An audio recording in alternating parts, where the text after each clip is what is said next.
ತುಂಬಾ ಸರಿಯಾದಂತಹ ವಿಚಾರನ ಪ್ರಸ್ತಾಪ ಮಾಡಿದ್ದೀರಾ. ಮುಖ್ಯವಾಗಿ ಏನು ಅಂತಂದ್ರೆ ಇವೆಲ್ಲವೂ ಕಲ್ಯಾಣ ಯೋಜನೆಗಳ ಹೆಸರಲ್ಲಿ ನಾವೇನ್ ಮಾಡ್ತಿದೀವಿ. ಆಗ್ಲೇ ಪಂಜಾಬ್ ವಿಚಾರನು ಮಾತಾಡ್ತಾ ಇದ್ರು. ಆದ್ರೆ ಪಂಜಾಬಿನ ಡೆಟ್ ಎಷ್ಟಿದೆ ಅಂತ ದಯವಿಟ್ಟು ಗಮನಿಸಿ. ಅವರ GSDP 46% ಡೆಟ್ ಇದೆ. ಆ ಸಾಲ. ಮಟ್ಟಕ್ಕೆ ಡೆಟ್ ಇಂದ ಮುಂದುವರೆದ್ರೆ ಇನ್ನೂ ತೊಂದರೆ ಆಗತ್ತೆ. ಫಸ್ಟ್ ಎರಡನೇ ವಿಚಾರ ಏನು ಅಂದ್ರೆ ಕರ್ನಾಟಕದ ವಿಚಾರಕ್ಕೆ ನಾನು ಬರ್ತೀನಿ. ಯಾವಾಗ್ಲೂ ಯಾರಿಗೆ ಅಗತ್ಯ ಇದೆಯೋ ಅವ್ರಿಗೆ ಮಾತ್ರನೇ ಕಲ್ಯಾಣ ಯೋಜನೆ ಕೊಡ್ಬೇಕು. ಈಗ ನೀವು 200 ಯೂನಿಟ್ ಕೊಡುವಾಗ್ಲೂ ಸಹ ಉಳ್ಳವರಿಗೆ ಕೊಡೋದ್ರಲ್ಲಿ ಅದರ ಅಗತ್ಯ ಇರಲಿಲ್ಲ ಅಂತ ನನಗೆ ಅನ್ಸುತ್ತೆ. ಮತ್ತೆ ಶಾರ್ಟ್ ರನ್ ಅಲ್ಲಿ ಇವೆಲ್ಲ ಚೆನ್ನಾಗಿ ಕಾಣುತ್ತೆ. ನಿಮ್ಗೆ ಲಾಂಗ್ ರನ್ ಅಲ್ಲಿ ಈಗ 2 ವರ್ಷ, 1 ವರ್ಷ ಆಯ್ತು, 2 ವರ್ಷ, 2.5 ವರ್ಷ ಅಂದ ತಕ್ಷಣ ಅದ್ರದ್ದು ಕಾಣಕ್ ಶುರು ಆಗುತ್ತೆ. ನಿಮ್ಗೆ ಎಕ್ಸ್ಚೆಕರ್ ಮೇಲೆ ಅದ್ರದ್ದು ಬರ್ಡನ್ ಕಾಣಕ್ ಶುರು ಆಗುತ್ತೆ. ಈಗ ನೋಡಿ, ನಮ್ಗೆ ಪ್ರತಿ ವರ್ಷ ಒಂದು 3 ಲಕ್ಷ 3.5 ಲಕ್ಷ ಗ್ರಾಜುಯೇಟ್ಸ್ ಬರ್ತಾರೆ. ಭಾರತ ಇವತ್ತು ಎಂಜಾಯ್ ಮಾಡ್ತಾ ಇದೆ ಡೆಮೋಗ್ರಫಿಕ್ ಡಿವಿಡೆಂಡು. 28 ವರ್ಷ ಭಾರತದ ಆವರೇಜ್ ಏಜ್. ಇವತ್ತು ನಮ್ಮ ಯುವಕರ ಸಂಖ್ಯೆ ಜಾಸ್ತಿ ಇದೆ. ಇವತ್ತು ನಾವು ಅವರನ್ನ ಪ್ರೊಡಕ್ಟಿವಿಟಿಯಲ್ಲಿ ಬಳಸ್ಕೊಳ್ಳದೆ ಇದ್ರೆ ಈ ದೇಶ ಒಂದು ದೊಡ್ಡ ಅಪರಾಧ ಮಾಡ್ತಾ ಇದೆ ಅಂತ ನನ್ಗನ್ಸುತ್ತೆ.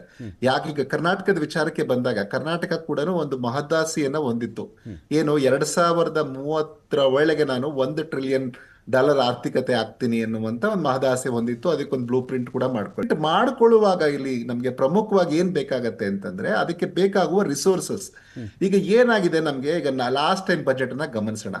4 ಲಕ್ಷದ 9,000 ಕೋಟಿ ಚಿಲ್ಲರೆ. 4,04,544 crores ಅಂದ್ರೆ 4 ಲಕ್ಷ ಕೋಟಿಯಷ್ಟು ಫಸ್ಟ್ ಟೈಮ್ 4 ಲಕ್ಷ ಕೋಟಿಯನ್ನ ನಾವು ದಾಟಿದೀವಿ ಅಂತ ಅನ್ಕೊಂಡ್ರೇನು. ಇದರಲ್ಲಿ ನೀವು 4/5 ನಮ್ಗೆ ಬರೀ ಕಮಿಟೆಡ್ ಎಕ್ಸ್ಪೆಂಡಿಚರ್ಗೆ ಹೋಗ್ಬಿಡುತ್ತೆ. ಕರೆಕ್ಟ್. ಹಿಂಗೆ ಹೋದ್ರೆ ಏನಾಗುತ್ತೆ ಅಂದ್ರೆ ನಿಮ್ಗೆ ಅದರ ಹಿಂದಿನ ವರ್ಷಕ್ಕೆ ಕಂಪೇರ್ ಮಾಡಿದ್ರೆ ಲಾಸ್ಟ್ ಇಯರ್ ವಾಸ್ ಬೆಟರೇ, ನಾನು ಇಲ್ಲ ಅಂತ ಹೇಳಲ್ಲ.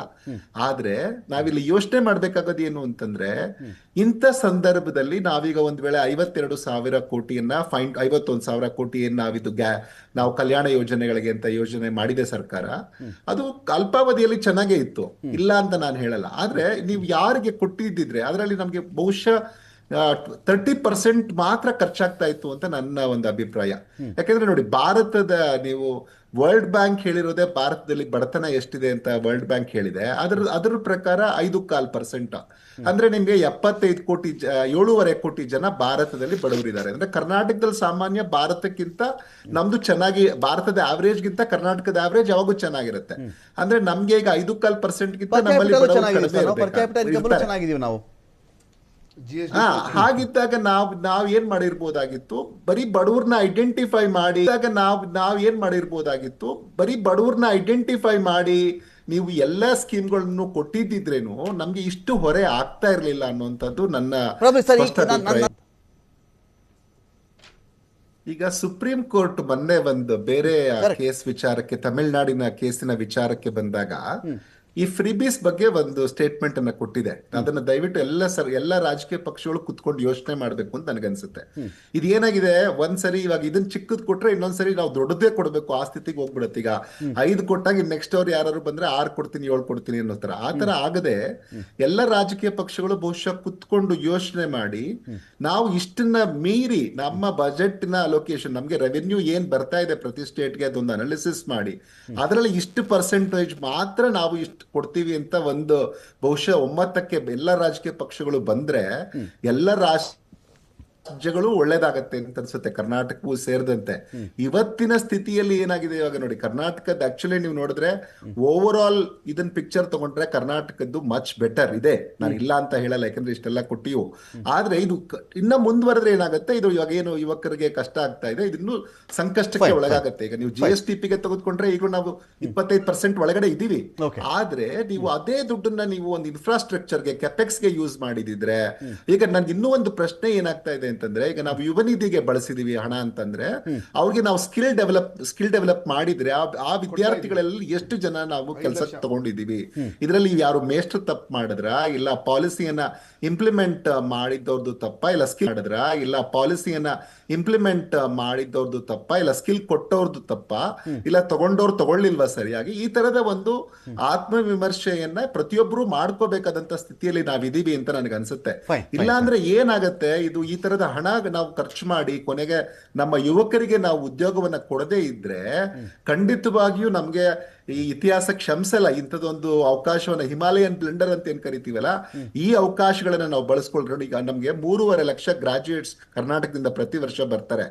1.5 ಲಕ್ಷ ಸೀಟ್ಗಳು ಇಂಜಿನಿಯರಿಂಗ್ ಇದೆ. ಯಾಕೆ ತುಂಬ್ತಾ ಇಲ್ಲ? ನಾನೊಂದು ಅಂಕಿಅಂಶ ನೋಡ್ತಾ ಇದ್ದೆ. ಸರ್ಕಾರನೋ ಒಂದು ಇದನ್ನ ನೇಮಿಸಿದೆ. ಯಾಕೆ ಬರೀ 17% ಇಂಜಿನಿಯರ್ಸ್ ಎಂಪ್ಲಾಯ್ ಆಗ್ತಾ ಇದ್ದಾರೆ ಅಂದ್ರೆ, ಬರೀ 17% ಇಂಜಿನಿಯರ್ಸ್ಗೆ ಎಂಪ್ಲಾಯ್ಮೆಂಟ್ ಸಿಗ್ತಾ ಇದೆ ಅಂತ ಒಂದು ಕಮಿಟಿ ನೇಮಿಸಬೇಕಾದಂತ ಸ್ಥಿತಿ ಬರ್ತಾ ಇದೆ ಅಂತಂದ್ರೆ ನಾವು ಯೋಚನೆ ಮಾಡ್ಬೋದು ಎಲ್ಲಿ ನಮ್ಮ ಹಣ ಹೋಗ್ತಾ ಇದೆ, ಯಾಕೆ ನಾವು ಕೌಶಲ್ಯಯುತವಾದದನ್ನ ಕೊಟ್ಟು ಅದಕ್ಕೆ ಬೇಕಾದಂತ ಮೂಲಭೂತ ಸೌಕರ್ಯಗಳನ್ನ ಕಾಲೇಜುಗಳಲ್ಲಿ ಪ್ರತಿಯೊಂದು ರಂಗದಲ್ಲಿ ಯಾವ್ಯಾವ್ದ್ರಲ್ಲಿ ಬೇಕಾಗುತ್ತೆ ಅದನ್ನ ಕೊಟ್ಟಿದ್ದಿದ್ರೆ ಬಹುಶಃ ಎಲ್ಲ ಸರ್ಕಾರಗಳು, ನಾನು ಹೇಳೋದು ಕರ್ನಾಟಕ ಕೂಡ ಇನ್ನೂ ಮುಂಚೂಣಿಯಲ್ಲಿ ಇರುತ್ತೆ ಅಭಿವೃದ್ಧಿಯಲ್ಲಿ ಅಂತ ನನಗೆ ಕ್ಲಿಯರ್ ಆಗಿ ಅನ್ಸುತ್ತೆ. ಹಾಗಾಗಿ ನಾನು ಎಕ್ಸ್ಪೆಕ್ಟ್ ಮಾಡೋದು ಈ ಬಜೆಟ್ ಅಲ್ಲಿ ಅಟ್ಲೀಸ್ಟ್ ಇದಕ್ಕೆ ಫೈನ್ ಟ್ಯೂನ್ ಮಾಡಿ, ನಿಮಗ್ ನೀವೇ ಬಿಡಿ ಅಂತ ಹೇಳೋದಕ್ಕಿಂತ ಒಂದು ಧೈರ್ಯವಾದಂತ ಒಂದು ಬೋಲ್ಡ್ ಡಿಸಿಷನ್ ತಗೋಬೇಕು ರಾಜ್ಯದ ಹಿತದೃಷ್ಟಿಯಿಂದ. ಇಲ್ಲ ನಾವು ಈ ಕಾರ್ಯಕ್ರಮಗಳನ್ನ ಬರೀ ಇವರಿಗೆ ಮಾತ್ರ ಕೊಡ್ತೀವಿ, ಎಲೆಕ್ಷನ್ ಟೈಮಲ್ಲಿ ಹೇಳಿದ್ದು ಬೇರೆ, ಈಗ ಸರ್ಕಾರ ನಡೆಸಬೇಕಾಗಿದೆ, ರಾಜ್ಯವನ್ನ ನಾವು ಮುನ್ನಡೆಸಬೇಕಾಗಿದೆ ಅನ್ನುವಂಥ ಮಾತನ್ನ ಸರಿಯಾಗಿದೆ. ಒಂದು ಈಗ ಸ್ಕಿಲ್ ಎಂಬೆಡೆಡ್ ಪ್ರೋಗ್ರಾಮ್ಸ್ ಅಂತ ಸರ್ಕಾರಗಳು ಮಾಡ್ತಿದೆ. ಅವುಗಳಲ್ಲಿ ಈಗ ಎಷ್ಟೊಂದು ಡಿಮ್ಯಾಂಡ್ ಇದೆ ಅಂದ್ರೆ ಸುಮಾರು ಜಾಬ್ಸ್ಗೆ ನೀವು ನೋಡಿ, ಯಾವ್ದಾದ್ರು ಒಂದು ಪ್ಲಂಬಿಂಗ್ಗೆ ನಿಮ್ಗೆ ಒಳ್ಳೆ ಪ್ಲಂಬರ್ ಸಿಕ್ಕಲ್ಲ, ಕಾರ್ಪೆಂಟರ್ ಸಿಕ್ಕಲ್ಲ. ಎಷ್ಟು ನೀವು ಪಟ್ಟಿ ಮಾಡಿದ್ರೆ A to Z ಇಂದ ಅಥವಾ ಆ ಇಂದ ನೀವು ಅಮ್ಮಹವರೆಗೂ ಪ್ರತಿಯೊಂದರಲ್ಲೂ ಒಂದೊಂದು ಉದ್ಯೋಗಗಳು ಇದಾವೆ. ಆದ್ರೆ ಏನಾಗಿದೆ, ಅದಕ್ಕೆ ಸ್ಕಿಲ್ ಬೇಕಾದಂತ ಸ್ಕಿಲ್ನ ನಾವು ಟ್ರೈನ್ ಮಾಡ್ತಾ ಇಲ್ಲ ಅಂತ. ನಾನು ಈಗ ನೀವು ಮ್ಯಾನ್ ಪವರ್ ಪ್ಲಾನಿಂಗ್ ಅಂತ ತುಂಬಾ ವರ್ಷಗಳ ಹಿಂದೆನೆ ಬಂದಿತ್ತು. ಅಂದ್ರೆ ಯಾವದಕ್ಕೆ ಎಷ್ಟು ಅಗತ್ಯ ಇದೆ ಅದನ್ನ ನಾವು ಮಾಡ್ಬೇಕು. ನಾವು ಏನೇ AI ಬಂದ್ರೇನು ನಮ್ಗೆ ಯಾವ ಜಾಬ್ಸ್ ಹೋಗುತ್ತೆ ಅನ್ನೋ ಯೋಚನೆ ಮಾಡ್ಬೇಕು ನಾವೀಗ. ಈಗ ನಮ್ಮಲ್ಲಿ ಅನೇಕ ಜಾಬ್ಸ್ ಗಳಿಗೆ ಜನ ಸಿಗ್ತಾ ಇಲ್ಲ. ಇನ್ನ ಯಾವ್ದು ಜಾಬ್ಸ್ಗೆ AI ಇಂದ ಕಡಿಮೆ ಆಗತ್ತೆ ಅದಕ್ಕೆ ನಾವು ರೆಡಿ ಆಗ್ತಾ ಇದೀವ ಅನ್ನೋಂಥ ದೊಡ್ಡ ಪ್ರಶ್ನೆ ನನ್ಗೆ ಇನ್ನೂ ಕಾಡ್ತಾ ಇದೆ. ಸೊ ಈ ತರದ ಸನ್ನಿವೇಶದಲ್ಲಿ ಇವಾಗಿನ ಎಜುಕೇಶನ್ ಸಿಸ್ಟಮ್ನ ಎಲ್ಲರೂ ಕೂತು ಯೋಚನೆ ಮಾಡಿ, ಬಿಕಾಸ್ ಇದು ಒಂದು ರಾಜಕೀಯೇತರವಾಗಿ ಎಲ್ಲರೂ ಒಳಿತನ್ನ ಇಲ್ಲ. ರಿಪೋರ್ಟ್ ಕೂಡ ಹೇಳ್ತಾ ಇದೆ, ಸುಮಾರು ರಿಪೋರ್ಟ್ಸ್ ಕೂಡ ಬರ್ತಾ ಇದೆ. ಏನಾಗಿದೆ ಅಂದ್ರೆ ನಿಮ್ಗೆ ಎಫಿಷಿಯಂಟ್ ಆದ್ಮೇಲೆ ಒಂದು ಕಂಪನಿಗೆ ಇಷ್ಟೇ ಜನ ಸಾಕು ಅಂತ ಆದ್ಮೇಲೆ ಯಾರು ಯಾಕೆ ಎಕ್ಸ್ಟ್ರಾ ಜನರನ್ನ ಇಟ್ಕೊಳ್ತಾರೆ ಅದನ್ನ ನಾವು ಯೋಚನೆ ಮಾಡ್ಬೇಕು. ನನ್ನ ಅಗತ್ಯತೆ ಇದ್ರೆ ಆ ಸಿಸ್ಟಮ್ ನನ್ನನ್ನ ಬಿಡಲ್ಲ, ನನ್ನನ್ನ ತೆಗಿತಾ ಇದೆ ಅಂತಂದ್ರೆ ಅದಕ್ಕೆ ಅದರ ಅಗತ್ಯ ಇಲ್ಲ. ಅದರಲ್ಲೂ ಖಾಸಗಿ ರಂಗ ಲಾಭಕ್ಕಾಗಿ ಇರುವಾಗ ಅವ್ರು ಯಾಕೆ ಎಕ್ಸ್ಟ್ರಾ ಜನರನ್ನ ಇಟ್ಕೊಳ್ತಾರೆ ಅನ್ನೋದನ್ನು ನಾವು ಯೋಚನೆ ಮಾಡ್ಬೇಕಾಗತ್ತೆ ಅವ್ರ ದೃಷ್ಟಿಯಿಂದ. ನಾವಿಲ್ಲಿ ಯೋಚನೆ ಮಾಡ್ಬೇಕಾಗೋದು ನಾನು ಹೇಗೆ ಅನಿವಾರ್ಯವಾಗಿ ಈ ಸಿಸ್ಟಮ್ ಅಲ್ಲಿ ಬೇಕಾಗ್ತೀನಿ ಅನ್ನೋದರ ಕಡೆಗೆ ಯೋಚನೆ ಮಾಡಿ. ಪ್ರತಿಯೊಬ್ಬರಿಗೂ ನೀವು ಈಗ ನಾನು ಅಭಿಜಿತ್ ಬ್ಯಾನರ್ಜಿ ಮತ್ತೆ ಅಮಾತ್ಯ ಸೇನ್ ಅವರು ಏನ್ ಮಾತಾಡ್ತಾರೆ ಅಂತಂದ್ರೆ, ಪ್ರತಿಯೊಂದು ನೀವು ಬರೀ ತಾಲೂಕು ಅಥವಾ ಡಿಸ್ಟ್ರಿಕ್ಟ್ ಅಲ್ಲ, ಒಂದು ಹೌಸ್ ಹೋಲ್ಡ್ ನ ಪ್ಲಾನ್ ಮಾಡುವ ತರದಲ್ಲಿ ಆಗ್ಬೇಕು ಮೈಕ್ರೋ ಪ್ಲಾನಿಂಗ್ ಅಂತ. ಈ ಕೇಪಬಿಲಿಟಿ ಅಪ್ರೋಚ್ ಏನ್ ಅಮರ್ತ್ಯ ಸೇನ್ ಮಾತಾಡ್ತಾ ಇದ್ರು ಅವಾಗ ಅದ್ರ ಬಗ್ಗೆ ಏನು ಅಂದ್ರೆ ಪ್ರತಿಯೊಬ್ಬ ಇಂಡಿವಿಜುವಲ್ಸ್ ನ ಕೆಪಾಸಿಟಿಯನ್ನ ಹೆಚ್ಚು ಮಾಡುವಂತ ಕಾರ್ಯವನ್ನ ಮಾಡ್ಬೇಕು. ಸೊ ಈ ಕಾರ್ಯವನ್ನ ಮಾಡ್ಬೇಕು. ನನಗೆ ಈ ಗ್ಯಾರಂಟಿ ಅಥವಾ ಕಲ್ಯಾಣ ಏನಾದ್ರೂ ಕರೀರಿ, ಅದನ್ನ ನೀವು ಎಲ್ಲಿವರೆಗೂ ಅದರಲ್ಲಿ ಫೈನ್ ಟ್ಯೂನ್ ಮಾಡಿ ಯಾರಿಗೆ ಅಗತ್ಯ ಇದೆ ಅವ್ರಿಗೆ ಕೊಟ್ಟು ಮಿಕ್ಕ ಹಣವನ್ನ ಇದಕ್ಕೆ ಯೂಸ್ ಮಾಡಿದ್ರೆ ಖಂಡಿತ ನಮ್ಮ ಯುವಕರು ಹೆಚ್ಚು ಉತ್ಪಾದಕತೆಯಿಂದ ಈ ದೇಶದ ಅಭಿವೃದ್ಧಿಗೆ, ರಾಜ್ಯದ ಅಭಿವೃದ್ಧಿಗೆ ಸಹಕಾರಿ ಆಗ್ತಾರೆ. ಈಗ ಸುಮ್ಮನೆ ಒಂದು ನೀವು ಎಕ್ಸಾಂಪಲ್ ತಗೊಳ್ಳಿ, 78% ಲಾಸ್ಟ್ ಟೈಮ್ ಬಜೆಟ್ ಅಲ್ಲಿ ನಾವು ಕರ್ನಾಟಕದ ಬಜೆಟ್ ಬಗ್ಗೆ ಮಾತಾಡ್ತಾ ಇದ್ದೀನಿ. ಕಮಿಟೆಡ್ ಎಕ್ಸ್ಪೆಂಡಿಚರ್ಗೆ 78% ಹೋದ್ರೆ ನಿಮ್ಗೆ ಅಭಿವೃದ್ಧಿ ಕಾರ್ಯಗಳಿಗೆ ಎಷ್ಟು ದುಡ್ಡು ಉಳಿಯುತ್ತೆ? ಈವನ್ ಸರ್ಕಾರಕ್ಕೆ ಒಳ್ಳೆಯ ಮನಸ್ಸು ಇರ್ಬೋದು, ಇಚ್ಛೆ ಇರ್ಬೋದು, ಇಲ್ಲ ನಾನು ಇದನ್ನೊಂದು ಯೋಜನೆಯನ್ನ ಮಾಡ್ತೀನಿ, ಇದನ್ನೊಂದು ಅಭಿವೃದ್ಧಿಯನ್ನ ಮಾಡ್ತೀನಿ ಅಂತ, ಆದ್ರೆ ಅದಕ್ಕೆ ಬೇಕಾಗುವ ಹಣ ತರಬೇಕಲ್ವಾ? ಅವಾಗ ಏನಾಗುತ್ತೆ, ಸಹಜವಾಗಿ ನಿಮ್ಗೆ ಬೇರೆ ಬೇರೆಯ ಆಯಾಮಗಳು ಯಾವ್ದಾದ್ರ ಮೇಲೆ ಬೆಲೆ ಹಾಕ್ಬೋದು, ನಾವು ತಗೋಬಹುದು ಅನ್ನುವಂಥದ್ದನ್ನ ಸರ್ಕಾರ ಯೋಚನೆ ಮಾಡ್ಬೇಕಾಗತ್ತೆ. ಸೊ ಹಂಗಾಗಿ ಈಗ ನನಗೆ ಅನ್ಸುವಂಥದ್ದು, ಒಂದು ಯುವ ಶಕ್ತಿಗೆ ನೀವು ಹೆಚ್ಚಿನ ಕೌಶಲ್ಯವನ್ನ ಕೊಡಿ. ಮಾರುಕಟ್ಟೆಯಲ್ಲಿ ಬೇಕಾಗುವಂತಹ AI ಮುಟ್ಟಲಿಕ್ಕೆ ಆಗದೇ ಇರುವಂತಹ ಕೌಶಲ್ಯ ಬೇಕಾಗಿದೆ, ಅವುಗಳನ್ನ